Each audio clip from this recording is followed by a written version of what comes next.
The two most important numbers on YouTube right now are 1,000 subscribers and 4,000 hours of watch time. Well, let me introduce you to a third number, 10. That's 10 top tips to help you get to this one. Let's roll. Hello everyone, welcome back to vidIQ and my name is Rob. If this is your first time here, we are the YouTube tool and service that aims to help you get more views in less time. Our tool is of course free to download, a link is in the description, and while you're at it, subscribe to our channel and click on the notification bell to make sure you don't miss any of our content. The YouTube Partner Program or monetization on your channel. The rules have changed recently. Now you need 1,000 subscribers, 4,000 hours of watch time. We've already done a detailed video on 10 tips to get to 1,000 subscribers, so if you haven't already watched that one, click right here, right now. If you have already got 1,000 subscribers, good job. Now let's move on to 4,000 hours of watch time. It may seem daunting, but the first thing you need to look at when trying to achieve this goal is perspective. There's two ways of looking at this. You can make the numbers that sound daunting or manageable. 4,000 hours of watch time, it's 240,000 minutes or 166 days of people watching your videos. That sounds pretty terrifying, doesn't it? Or you can look at it from a much more manageable perspective. 4,000 hours is 240,000 minutes of watch time. Divide that by 12, as you need that watch time over 12 months. That becomes 20,000 minutes. Now you need 1,000 subscribers, so let's say 1,000 people watch your videos on a regular basis. That means you need 1,000 people to watch 20 minutes of your content a month, or less than 1 minute of your content each day from those 1,000 people to reach your goals. So don't make things harder than what they appear. Break it down into manageable chunks. And a special mention to Kids vs Dad Gaming, who introduced me to this mathematical concept. So on the one hand, if we have perspective, on the other hand, what we need is patience. Rome wasn't built in a day. Your YouTube channel is not going to be built in 3 or 4 weeks. You have 12 months to reach these requirements. And once you do meet these targets, YouTube is not going to immediately monetize your content the day after. You'll have to go through a review process. So if you're always chasing these things that are in control of another entity, you're going to continually frustrate yourself. Now what's much less frustrating is our real-time stats bar that sits at the top of all YouTube pages when you install our vidIQ Chrome extension. It tracks your progress to 4,000 hours of watch time over 12 months with a breakdown graph and a progress bar if you mouse over the statistics. When you hit the 4,000 hours requirement, the metric turns from amber to green. For more information on this tool, click on the card on screen now. Okay, now for some practical tips about being a YouTuber and getting those 4,000 hours of watch time. YouTube is often about differentiating yourself from the crowd. Doing something different but familiar. I know that may sound odd, but the chances are if you just have a simple idea about doing gaming videos or beauty videos or vlogging videos, the chances are it's already been done. You need to personalize it. Take control of your own content. Find a particular niche. Be the best YouTuber that you can be for your content to deliver a valuable message to your audience. Take this as an example. Brick Built Replicas has 8,000 subscribers and 800,000 video views. The channel is about recreating life-size functional LEGO replicas of iconic video game weapons from games such as Counter-Strike and Call of Duty. Now these two topics, LEGO and gaming, are highly saturated markets on YouTube. But look what happens when you mesh the two together. You create something unique, something eye-catching. You may be familiar with both LEGO and video games, but you've never seen them used in this way. As a fan of both, it makes me want to click on the videos and watch what they're all about. Now there was no overnight success for this channel. The video creator has painstakingly been making these videos for a couple of years now, but slowly interest has built and finally he's had a couple of breakthrough videos which have brought in hundreds of thousands of views. The YouTube audience is always looking for something new, something exciting, but something that they can also associate with. The question is, can you deliver such a thing? Now if you're not comfortable with creating new ideas, you can chase trending or current ideas. But if you're a small channel, you've got to be strategic about this. Let's say you bought an iPhone 10 when it was first released. If you're a small channel, do you really think you can compete with the larger tech channels when it comes to unboxings, reviews, general guidance on how to use a device? You're going to get swamped by all the other larger tech channels. So you may want to concentrate on one particular feature on the device which you can really dominate with unique content, such as looking at animojis. When I was a very small tech YouTubing channel, I spent years trying to find a niche.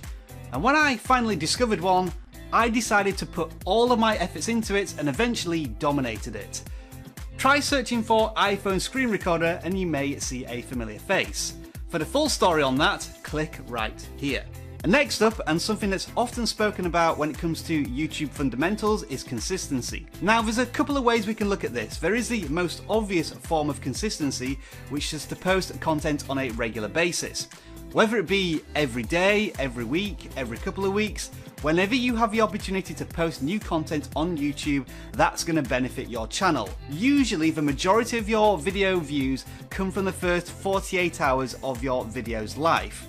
So if you can publish more videos, that obviously means you're going to get more views and more watch time. Now, understandably, for some channels that's not as easy as it might be. Vlogging may take an hour to make the video and edit it, whereas if you're doing animation or drawings, that could take weeks, even months. So think about how you can maximize this opportunity. Maybe you want to do a time lapse of a quick run through of one of your drawings, or a behind the scenes episode on some animation, or some way to produce content that keeps the viewer interested and engaged in between what you would call your hero videos. You could also try and repurpose content. Let's say, for example, you do short tutorials. Well, if you have 3 or 4 tutorials on the same subject, maybe you can put them all together in one piece that's maybe 10 to 12 minutes long, and you've got a perfectly sized YouTube video. Now, the other side of consistency is your message or your value proposition. Let's say you're interested in wrestling, video games, TV shows, the Dallas Cowboys, and you cover all of these topics in different videos. That's just going to confuse the audience. They're not really sure what your channel's about, and I see this time and time again when I do channel reviews on vidIQ. So when you're a small channel trying to find your niche, really focus on what you are truly the most passionate about and throw everything into that area of interest. To summarize this point, I'm going to borrow a phrase from the legendary YouTube consultant Tim Schmoyer, who says, "Who should be watching and why should they care?" I've done a whole video on this subject, so take a look if you're interested. It's really quite emotional. YouTube playlists, we've talked about them before, and you've guessed it, we're going to talk about them again. First of all, it makes sense to you as a video creator to put all of your similar content into one bucket.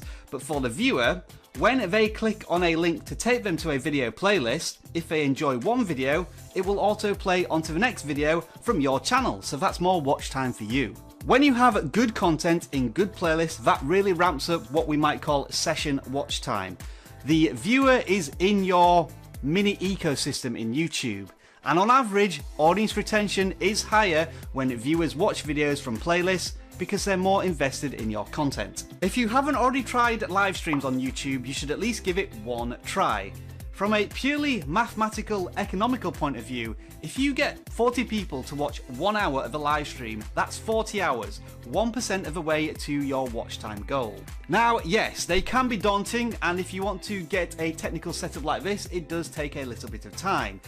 But it's really good for practicing presenting in front of camera.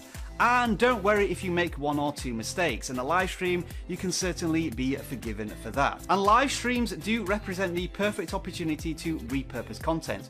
If you have a particularly astounding 2 minutes within a live stream, you can clip that from the live stream and present it as a brand new video to your audience. As you may have noticed on the vidIQ channel, one of our main goals this year is to do a lot more live streams, and we're certainly benefiting from creating a much broader community and connecting personally with our audience, and those live streams are bringing in more and more views and watch time every time we do one. Earlier on in this video, we talked about strategically targeting trending videos to get immediate quick boosts in watch time. But if you want sustained long-term watch time hours, the real money is in evergreen content. Whether you want to replace the tyre on your car, unblock your toilet, or get more YouTube views, those terms were being searched for in 2008. They're being searched for today, and they'll be searched for in 10 years' time. Evergreen content is a tough nut to crack because video creators understand the value of these videos. So you again need to niche down, find something really specific that really interests you and you think you may find an audience for, and then start producing content about it. This video in itself is a form of evergreen content.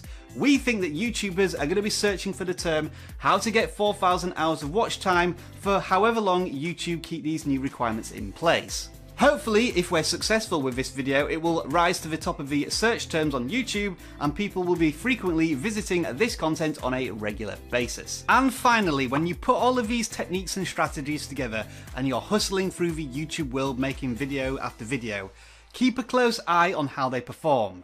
When you see particular videos on particular topics, or when you use a different style, or whether you do live streams, double down on that content. YouTube is telling you what content it wants to see from you to deliver to an audience, and there should be no reason for you to dismiss it. Here at vidIQ, we practice what we preach, so this is a classic example. The YouTube changes to monetization have been a big story, and we've covered it a lot. And every time we do, we notice more people joining in the conversation, a bigger audience watching our content. So we've doubled down, more content, providing you with more tools. And these are the results.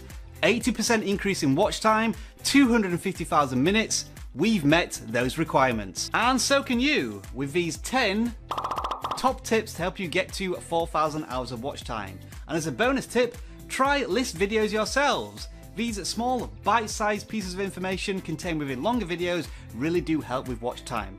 We'd love to hear your thoughts, ideas and tips on helping people to get to 4,000 hours of watch time. Let us know in the comments below. If you enjoyed this video, don't forget to give it a thumbs up, and for more content just like this, subscribe to vidIQ. Enjoy the rest of your video making day. Good luck getting to 4,000 hours of watch time. Bye for now.